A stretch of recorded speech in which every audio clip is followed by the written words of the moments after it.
All right, so now what we recognize, since there should be an understanding of the connection between value and meaning, right? Meaning, primary source of meaning, internal, secondary source of meaning, external, comparison between sign and sign.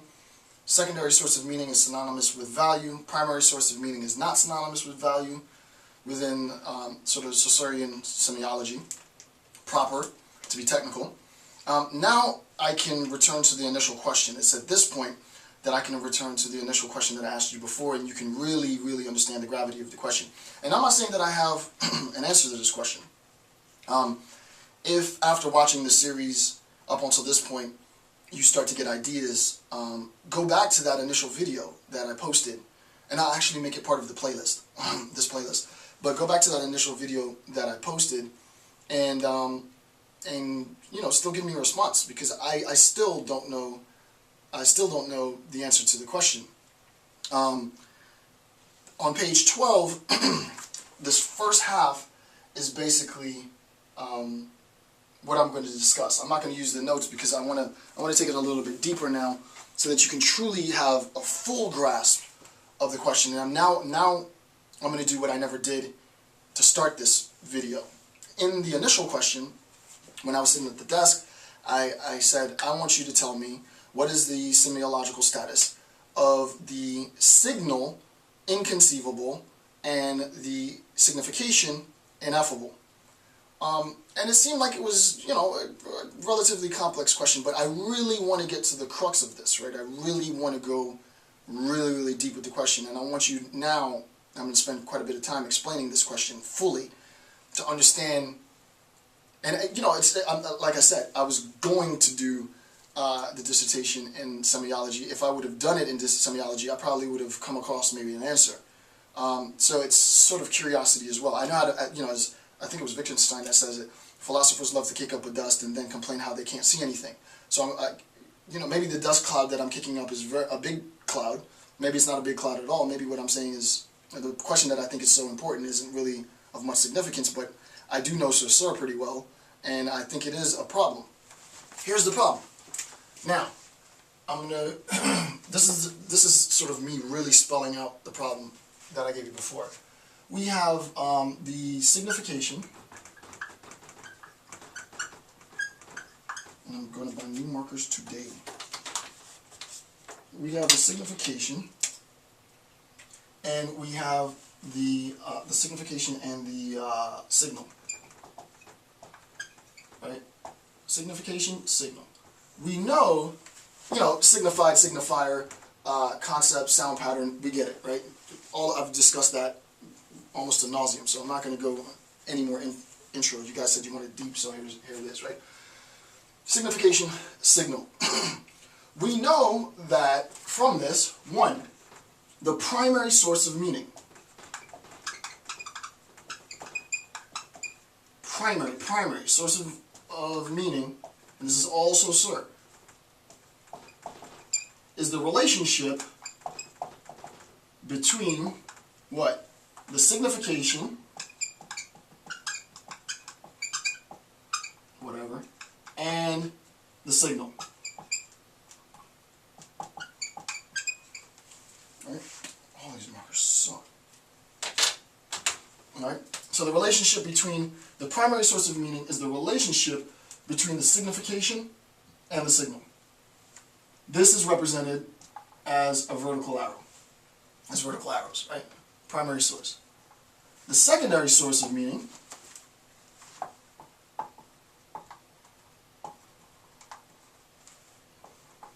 secondary source of meaning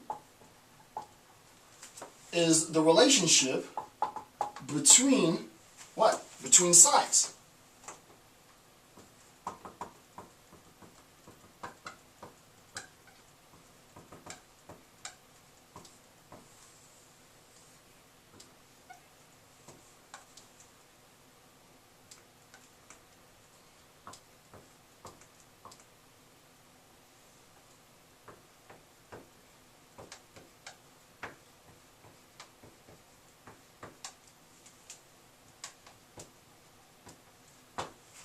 Alright, secondary source of meaning, primary source of meaning. Now, to take it back, Locke said that there is a relationship in Lockean terms between the idea and the sound. Then we progressed from idea to sound to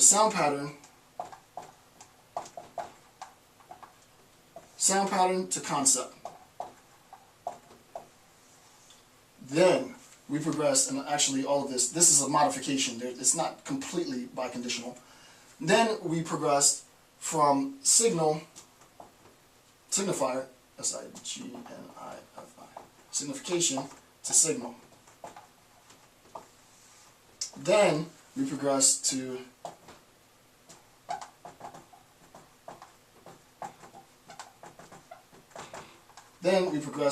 signified signifier. This is sort of the conceptual development of the idea, right? At its base, however, really and truly at its base, we have the idea of the signification being the seat of meaning, right? The seat of primary meaning within the sign, right? So here's the question then, right? If I have inconceivable,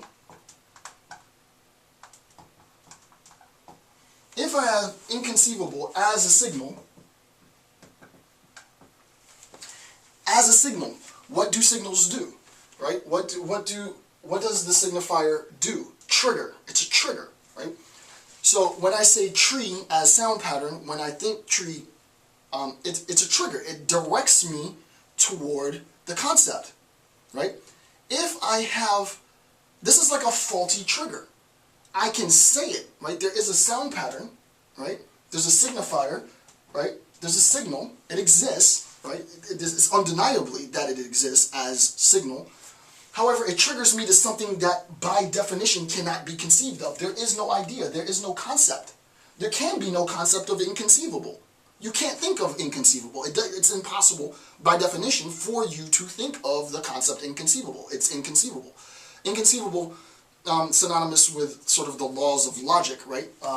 It is impossible, it is not possible that f can be an x and f cannot be an x. I mean, to be technical, right? Inconceivable. Literally, logically, formally inconceivable. Not like, 50-foot woman. I can conceive of that. Like circle square. Like 6 feet and not 6 feet at one and the same moment in time, right? Inconceivable. So that what we have is, we have a trigger, we have a signifier, but the signifier leads to a void. It leads to this abyss, right? I mean, that is just amazing, right? For me, it's a great, there's no way that a linguist can answer this question, right? You need a psychologist, you need a psychoanalyst to answer this, right? And I don't know enough of Lacan. And the bit that I'm going to demonstrate or lecture on Lacan in the next section, I never found an answer to it in Lacan. And I really haven't read Freud, proper. You need a psychological component to answer this. Saussure himself says that the signal should not, the sound pattern must not be understood as a physiological pattern, but as a psychological pattern. That's what Saussure himself says, right? So it is, if the response is some sort of auditory, acoustic response, the response is it might be correct in some communities, but it's not a Saussurean response. I want a Saussurean response, to be technical. Saussure says himself that the signal, aka the signifier, aka the sound pattern, is a psychological state of affairs. So the response has to be psychoanalytic, psychological, right? What is that? Like, there is a trigger which directs me to nothing. I mean, I don't understand what that means. You can't understand what that means, right? You can't understand what that means. There is a signifier, and that signifier exists, and the signifier as such can be understood, right? I can say it, inconceivable, it has value. I mean, if I wanted to logically represent this, I could represent this, I could quantify. You can quantify this, right? In a sense. It can be predicated to some extent. So okay, inconceivable. But the fact is, it's when you try to really do the predication, what are you predication to? You can't predicate it on anything because it's inconceivable, right? So it's what happens because of this dilemma is it seems to be the case. I would argue, I could be wrong, and if I'm wrong, challenge me.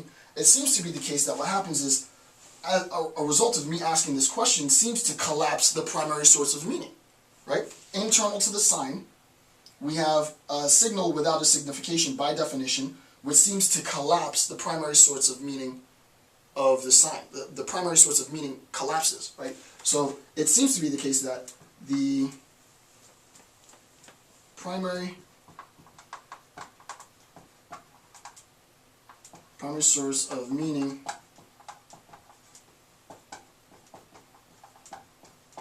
right? The primary source of meaning collapses. The primary source of meaning in the Saussurean relationship between signification and signal collapses because there is, by definition, and can be, by definition, no signification, right? No signification. The closest signification you could get is something like that. It would have to be, or maybe mathematics proper might be able to, I guess the only thing might be sort of this, maybe.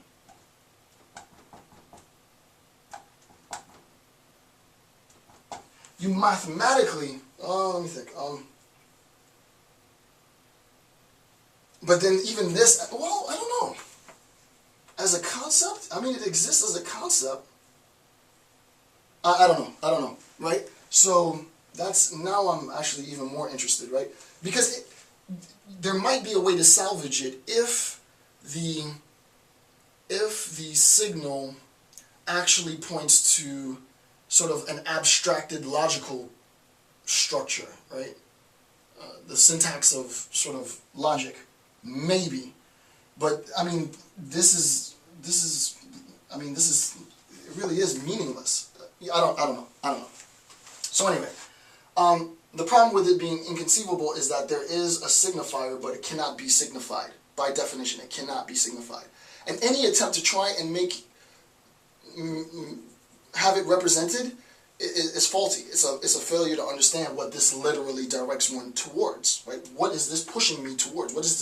It's pushing me towards something that is wholly inconceivable, right? It cannot be conceived by definition.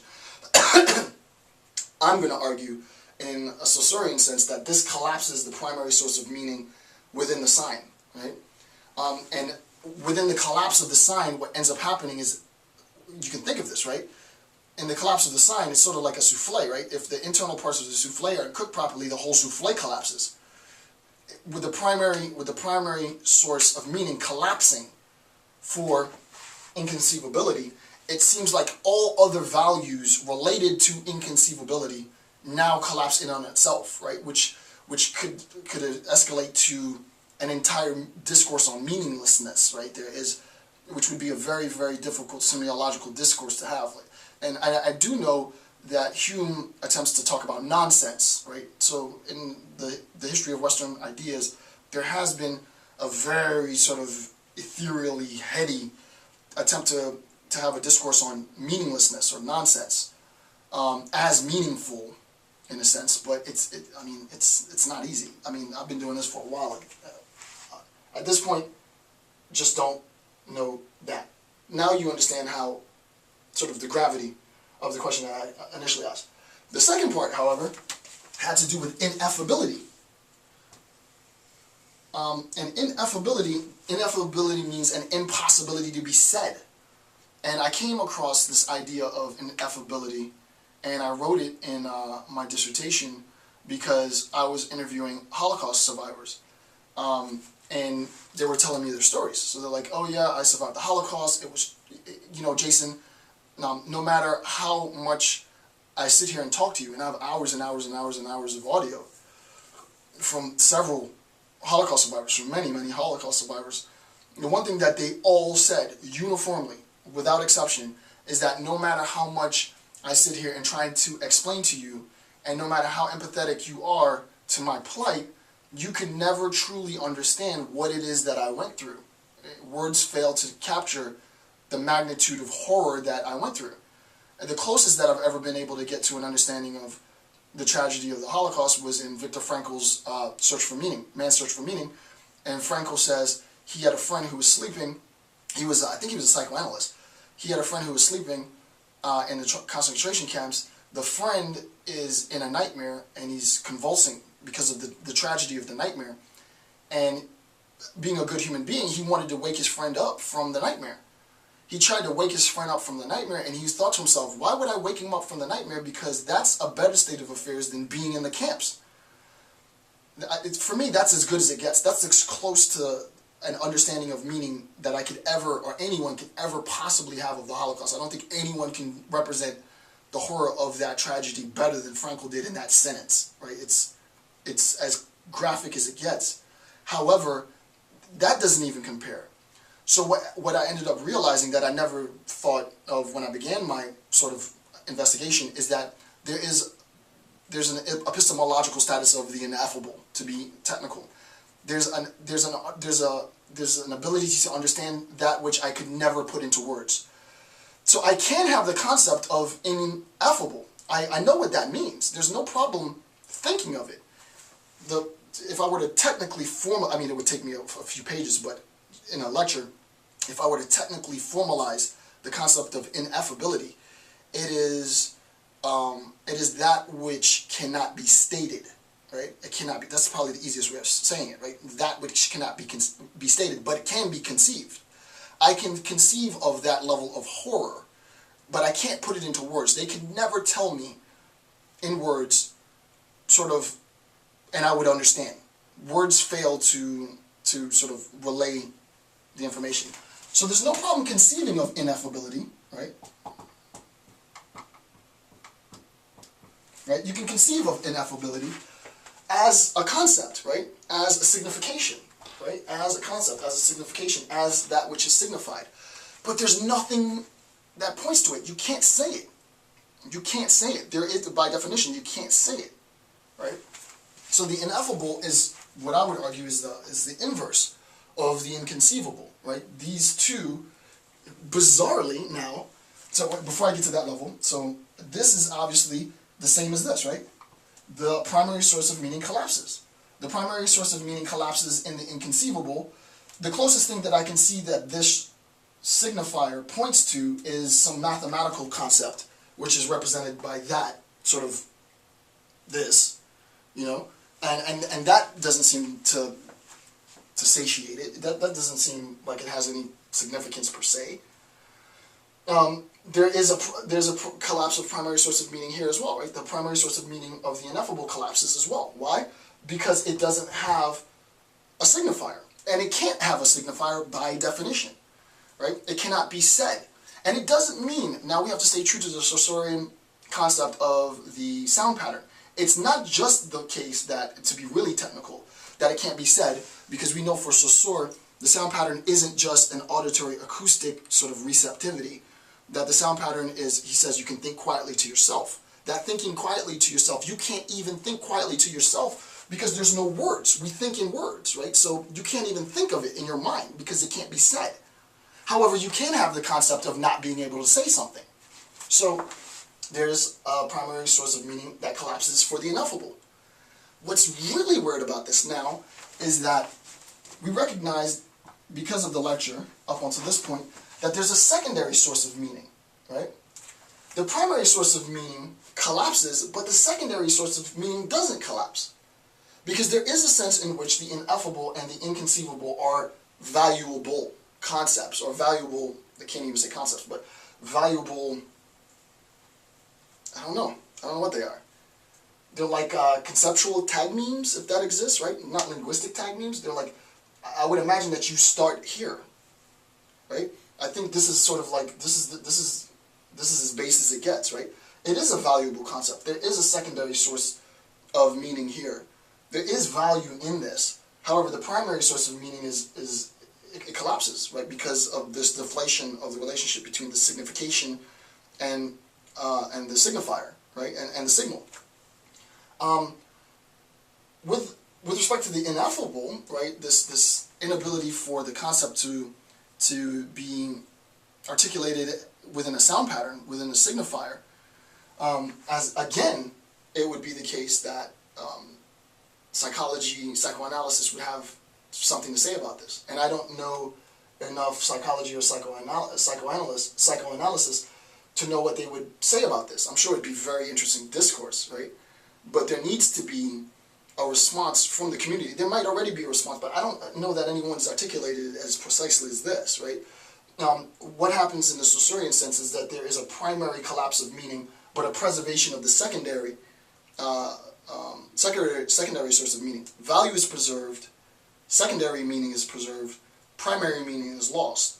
What does that mean, right? What does that mean for semiotics, right? I don't know that it's necessarily a bad thing. I think what we might be able to say is that this becomes the sort of conceptual foundation with which the structure is actually built, right? This is as base as it gets, right? You couldn't have an absence of signification and signifier, right? The absence of signification and signifier cannot exist within a linguistic community. So we know that that can't be a state of affairs at all, but it does seem to be the state of affairs that you can have one without the other, right? You can have the signification without the signified without the signification. You can have that, and what does that, the signification without the signifier, and let me keep in the sets, the signification without the signal without the signification. You can have that, but what does that mean, right? What does it mean? And we know it doesn't mean anything primarily. Like, there is no primary source of meaning. There is a secondary source of meaning. So it's like, the question is super difficult because you have to get to the subtext without the text, right? I know in Lacan it's sort of, this Freudian unconscious thing, so the answer might be in there, right? You get to the subtext without the text. There is no text here, right? There is no primary source of meaning. There's only subtext. So to begin the discussion at the subtext level is way out of my pay grade. So now that you really understand what I was asking before, right? The technical response has to address the collapse of the primary source of meaning, the preservation of secondary source of meaning with relationship to the semiotic nature of signal and sign, signification and signal, and the semiological status of the relationship between signs, right? Because the relationship between signs are broken. Both are broken signs, right? This sign is missing a component part, the signal. This sign is missing a component part, the signification. And then the relationship between those signs is the only source of value that we have. There's only secondary meaning. What does that mean? Somebody answer me. Write a book about it or something. Or direct me. I want an answer to this question. I want an answer. And if I can't find one in the next couple of years, then I'll just write the damn book. But, I know someone has done this. I know someone has done it. And if someone hasn't done it, someone needs to do it, right? Because I think it's super important. So that ends the discussion. Next is, finally, we're like 2/3 of the way done. I'll be doing my discourse on Lacanian and Lacan's discussion in semiotics next, and then we will conclude this series into semiology. With that being said, I really want to thank you for taking the time to watch the videos. I'm Dr. Jason J. Campbell. Goodbye.